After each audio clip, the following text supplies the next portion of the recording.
Well, thank you all for joining us today. I'm Mike Johnson. I'm the Vice Chairman of the House Republican Conference, and I'll kick things off. Folks, our country should be on the rebound right now. When they took office, President Biden and House Democrats inherited a turning tide, an economy rebounding from the pandemic, and a country that was eager to unite. Today, however, it's a very different thing. It's difficult to imagine how much worse they could have botched our country's recovery. During what should have been a time of hope and optimism and recovery, our country instead faces a multitude of crises. We've got an economic stagnation problem at home. We have a raging border crisis close to home. And of course, now we have foreign policy crises around the globe. In the face of all this, the Democrats in this House are doing everything they possibly can to push through a $5.5 trillion spending package. It would be higher taxes, higher spending spread over two bills that are linked together by the House Democrat leadership. The first is called an infrastructure bill, and it's not that at all. It's a spending bill. And only a fraction of the spending would actually go to things that regular, everyday Americans and all of us regard as infrastructure. Negotiators assured us the bill would be paid for, but it's not. They insisted it would not raise taxes, but it obviously does. Nowhere in the legislation are there any regulatory, permitting, labor, or energy policy reforms that would streamline the broken bureaucratic processes that kill infrastructure projects. Remember, this bill is all spending and no reform.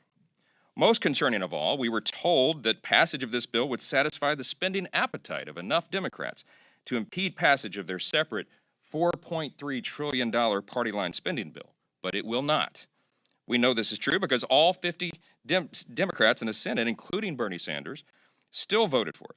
And House Democrats are about whether to consider either the $1.2 trillion spending bill or the $4.3 trillion spending bill in the absence of the other. Almost no one believes that's possible.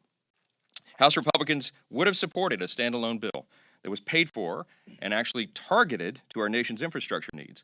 But we cannot support legislation that does more to pave the way for reckless Biden, Schumer, Pelosi tax and spend agendas than it does to pave our roads.